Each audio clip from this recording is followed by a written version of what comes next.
Namaste. You're listening to the Savannah Podcast. Join us on an exploration of Eastern spirituality, yoga philosophy, and conscious living for the new age. This podcast is a production of SavannahSpirit.com, the best place to shop for unique clothing, spiritual handcrafted jewelry, healing gemstones, and fair trade gifts from the Far East. Now, here's your host, Brett Larkin. Hello, Savannah family. Welcome back to the show. Today, we're talking about Vedic astrology. We have Vedic astrologer Ken Jyotish with us, and we're going to find out, how is Vedic astrology different from Western astrology? How does it work with archetypes and Hindu deities? Guys, I learned so much in this episode. It's really cool. We're going to learn how Vedic astrology can be this aligning tool, a guidepost in our life. We're also going to learn about Nakshatras. These are additional constellations that are in the Vedic tradition. And we're also going to read Meghan Markle's chart to demonstrate kind of how this all works in action. I don't want you guys to miss this episode. It's really great. Ken had never been on a podcast before, so he's a little bit nervous, but definitely tune into Thursday's episode as well, because he and I go super deep into karma, and the information he has to share is just fascinating. Before we dive in, I just want to remind you of the two ways you can support the show. The first is by making a purchase on SavannahSpirit.com. They have the most incredible jewelry. That's what I'm featuring this week. Beautiful rings, bracelets, necklaces, earrings, malas, anklets, and really amazing gemstones as well. And you can use that coupon code TAKE25 for $25 off anything in your shopping cart as a new Savannah Spirit customer. And then the second big way to support the show is by leaving a rating or review here on iTunes. So if you leave a rating or review, what I'm going to ask you to do is just snap a pic with your phone, take a screenshot with your phone or your computer, and email it to me at info@brettlarkin.com. All the instructions are in the show notes. And what I'm going to do is I'm actually going to respond as a thank you for leaving a review. I'm going to send you this really beautiful PDF booklet full of my favorite affirmations and journaling prompts, just as a thank you for taking the time, because I know we're all so busy. Now, without further ado, let's dive into the show. Ken, thank you so much for being here and coming on the show. Thank you, Brett, for having me on your podcast. Oh, well, I'm really curious for you to tell us what Vedic astrology is and how it's different from normal, non-Vedic astrology. Fill us in. So Vedic astrology is a system that originated from ancient India. And basically the way it works is it uses the positions of the planets when you were born to describe your life and your future. This system of astrology is called Jyotish in Sanskrit. Jyotish means light, and this light can illuminate the karma you're bringing into this life. Okay, perfect. So Vedic astrology, if someone doesn't specify Vedic astrology, are they working off a different tradition? Like, what does that mean? So Vedic astrology is a totally separate system from Western astrology. And so there are maybe three main differences I'll go through with you today. So the first thing is Vedic astrology can provide more detailed predictions than Western astrology. This is because in addition to the 12 signs everyone is familiar with, Vedic astrology uses 27 additional constellations called Nakshatras. Each of these Nakshatras are linked to a Vedic god that appears in the stories of the Vedas. And these stories are archetypal human stories, and I use them in my readings to make more detailed predictions. Secondly, Vedic astrology comes from a tradition that is much older than Western astrology. It is embedded within an ancient, beautiful tradition, an unbroken tradition that dates back thousands of years. And so there are astronomical references in the Vedas that suggest that Vedic astrology and the Vedic civilization existed more than 7,000 years ago. The earliest recorded Western civilizations were the ones in Mesopotamia and Egypt, which started around 5,000 years ago. And thirdly, this ancient tradition brings with it a spiritual philosophy that is used to explain why things are happening, how to deal with them when they happen, and how to progress spiritually from them. This philosophy is absent in Western astrology, as Western astrology just tells you about your personality and what may happen in your life. These three differences highlight the intended use of Vedic astrology, which is as an aligning tool for your life. The Vedas consider Jyotish a form of grace. To be able to know the truth and to have your karma revealed to you is a blessing. A good Vedic astrologer through your chart is able to tell you about your life in a way that's helpful for you. The highest way to use Vedic astrology is as an aligning tool. It helps you align to the path you were meant for. Of course, it can tell you about your career, relationships, money, houses, and cars, just like any other astrology. But at its highest level, it guides you through your spiritual journey and tells you the lessons you need to learn in this life.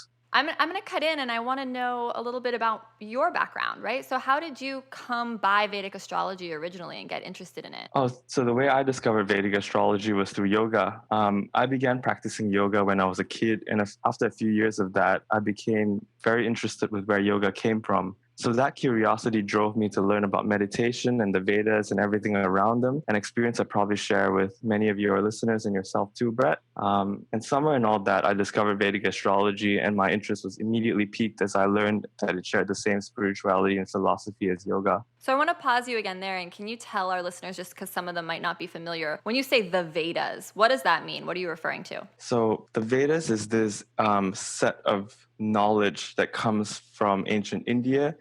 It's where meditation comes from. It's where all the ancient ceremonies, the religious ceremonies come from. It's where Ayurveda comes from. It's where yoga comes from. And if any of your listeners have heard of any of these things, that's the origination of all the knowledge. So the texts like the Upanishads, the Bhagavad Gita, the Yoga Sutras, those are all part of the Vedic body of knowledge. Is that right? That's right. Yes, exactly. And they all came from the same people, and it was passed through orally from generation after generation. And I think it was first written down maybe 5, 6, 7,000 years ago. So I'm guessing you, when you started researching all this or getting interested in it, did you have sort of a question in your life that you were trying to solve? Or like, how did you particularly get interested in the astrology aspect? So I was really attracted to its ability to reveal everything about my life. But personally, I wanted to learn about my spiritual path in my life. And Vedic astrology seemed to be the only thing that could tell me exactly what I was supposed to do in my life. But once I started getting into Vedic astrology, I had a very intense desire to learn Vedic astrology. And my teacher said that oftentimes when you have this intense desire, it's because in your past life, you've probably already learned it and you're just continuing your education in this life. Cool. So tell us about that initial reading that you did, because I'm assuming this all started with you seeing a practitioner, and I know you do readings now for other people, and you've sort of made that a career and written books, and we'll hear more about that later. But what was it like for you the first time you experienced this? It was a very eye-opening experience. Basically, I didn't realize he could tell me so many details about my life. He told me about my early part of my life, how when I'll be moving houses and traveling, and when I'd be buying my first house and my relationships. He knew everything just from my Vedic astrology chart. And then he also told me stuff about my spiritual path that I'd already started experiencing. And then he continued to elaborate what will happen in the future. So I thought that was amazing. So tell me about this Vedic astrology chart, because I feel like a lot of people, the Western system, we have our birth chart read. Is that kind of what you're talking about here? Or is the birth chart something different than what you're calling a Vedic astrology chart? So it's exactly like a birth chart. And just like Western astrology, you have an ascendant, which is the rising point, the point in the eastern horizon when you were born. So wherever you're born on this earth, if you look to the east, the constellation that was rising in the east, that would be your rising sign. But in addition to that, you have the rising nakshatra, which is a different set of constellations in Vedic astrology. And you would have all the planets, depending on where that rising sign was, all the planets would be placed in your birth chart. Okay, got it. And then you said that, you were kind of blown away by this reading, it sounds like, and really impressed with how much. And so you gave him your birth date. Did you have to, and your birthplace, I'm assuming, and did you also need to know the exact time, right, as well, of your birth? Yeah, exactly. And I think Vedic astrology is a bit more sensitive with the birth time. There's many different kinds of astrology in the world, and I think some of them, there's like an error, margin for error of maybe plus or minus 1 hour or half an hour. For Vedic astrology, if you have your exact birth time, it can be used to calculate, in addition to your birth chart, all these additional divisional charts, and that can tell you even more detail about your life. Cool. So that was going to be my next question, because I feel like I've interviewed some astrologers in the past on the show, but not Vedic astrologers. And I know so many listeners have that question, like they're kind of unsure the exact right time they were born, right? And it sounds like it actually really is important to know the exact moment or the exact minute as close as you can. Is that true? It is important if you want to know if you want to know as much detail as you can. But if you have the general hour, for example, you can tell a lot of detail already. And also many Vedic astrologers, they do this service where if you tell them a general time when you were born, the Vedic astrologer can, based on your past events in your life that have already happened, they can sort of track down and back calculate. Oh, no way. Like reverse calculation. Yeah, exactly. Reverse calculation. Oh, that is You too can tell cool. them this is the time when you were born, but this was the date I had my first relationship. This was the date I moved houses, and then based on that, we can usually calculate the exact time you were born. Wow. All right, I want to ask you more about these nakshatras that you mentioned, because based on what you said earlier, it sounded like you were saying that there are additional constellations or additional aligning tools that Vedic astrology has that Western doesn't. So I want you to go deeper into what you mean by that, because I mean, the constellations or the stars that exist, right? So what are these nakshatras? So these nakshatras are the 27 additional constellations used in Vedic astrology. I guess the best way to explain how they're used in Vedic astrology is to show you how I use them in a reading. Take Meghan Markle for an example. Brett, I believe you're going to put a link in the show notes that shows Meghan Markle's chart, so our listeners will be able to follow on and see what the chart looks like. Yes, and I'm so glad you did this. This was such a great idea, because I think, you can talk all you want about astrology, but it's really so fun when you're actually looking at a chart and seeing it. So obviously, if you're driving, you can't do this right now. But if you are in front of a computer or a place where you can pull up this link in the show notes, do it, because it's always fun to see what Ken's talking about. Okay, so let's dive right into the chart.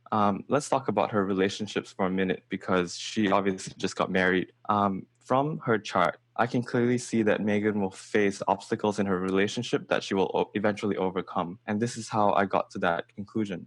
So the shadow planet Ketu, and taking a step back for a second, Vedic astrology has 9 planets, and 2 of them are shadow planets, and they're called Rahu and Ketu. The word planet is a loose translation of the Sanskrit term graha, which actually means grasper. So Ketu isn't really a planet; it's a graha, or a planet that grasps onto you and delivers you your karma. So Ketu is the shadow planet that symbolizes disappointments, and it is in the house of relationships at the bottom of the chart, where it says number 10. This nakshatra, the nakshatra Ketu is called Uttara Ashada, which is symbolized by a tusk of an elephant. This makes this nakshatra connected to the elephant-headed god named Ganesha. Ganesha is the remover of obstacles, and so this shows quite clearly that firstly, she will have some disappointments with her relationships and some obstacles that she will eventually overcome. Well, Meghan Markle recently married Prince Harry, and so many of you might be thinking what obstacles she had to overcome to get to this marriage. Well, Prince Harry was actually her second marriage. So her first marriage represented the obstacles she had to overcome to get to her second marriage. I will now describe how I can see that in her chart. So in the chart, you can see if you have 2 marriages in your chart, there's a specific area that represents the first marriage and another area that represents the second marriage. Her first marriage is linked to the planet Saturn, which represents her internal challenges, obstacles in her life, and things she's resistant to. The area that Saturn is placed in your chart shows you the things that you are resistant to and the things you have to overcome in your life. Her second marriage is totally different and is related to the planet Jupiter, the planet of abundance and prosperity. Jupiter is in a nakshatra called Hasta, which is linked to the god Savitri, the sun god. Savitri is linked to the Shakti of power to gain what we are seeking and to place it in our hands. So putting everything together, we can see that she encounters some obstacles in her first marriage, and with Ganesha's blessing, she overcomes her obstacles, achieves the relationship desires, and receives a much happier experience in her second marriage. So these nakshatras can clearly show you how your life plays out and shows you the story of your life. This is cool, and it sounds like with the Vedic system, you're also exploring these different Hindu deities, right? And potentially archetypes. Can you talk a little bit more about that? Yeah, so each nakshatra is linked to a specific deity, and these deities, they have so many stories that play out in the Vedas.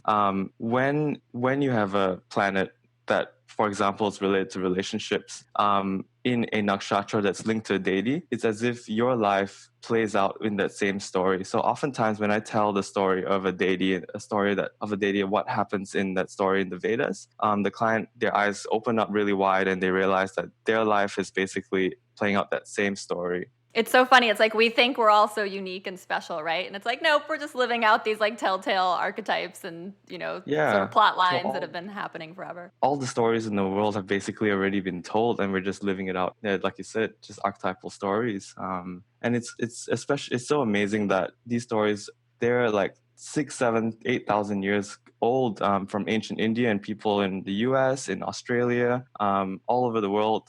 They're all living these stories as the same stories that were played out in ancient India. So knowing the stories and knowing the archetypes, I know you mentioned at the beginning that one of the big differences with Vedic astrology is that it's an aligning tool, you said. Before we close this episode, because I know we're going to talk to you again on Thursday and go a little deeper, can you say what you mean by that, like how it's an aligning tool? So oftentimes in your life, the underlying reason for being unhappy or even frustrated about something is hidden from you. It's like your life energy is blocked, or your mind may not be seeing the forest for the trees. You're not able to step back and see the whole picture. Well, a good Vedic astrologer can see the whole picture and explain the situation to you clearly with a spiritual frame of reference. So using Vedic astrology, you don't know what you're supposed to. Without Vedic astrology, I guess, you don't know what you're supposed to do in your life, many times anyways. Some people are very intuitive, but if you go see a good Vedic astrologer, they're able to tell you exactly what you're supposed to do in your life. And so you're not constantly fighting against your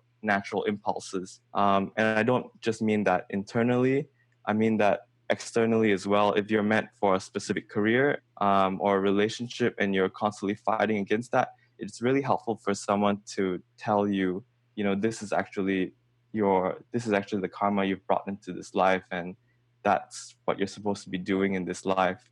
And that's what I mean by aligning tool. So, personal question, if you're willing to answer it for me, but did you end up making some big changes in your life after you went deep with this work and were getting your own readings? I mean, did you switch careers or, end a relationship or anything like that? It wasn't that dramatic with me. I just sort of continued what I was doing with my life. There were some big changes in terms of internally. I was a lot more relaxed with what was happening in my life because I knew that was the path for me. I wasn't always fighting against things and being frustrated that something wasn't happening fast enough or something wasn't happening the way I wanted it to be. Because I was able to take a step back and understand that these were the lessons I was supposed to learn in this life. So it was a sense of calm that it gave you, like a sense of calm, exactly.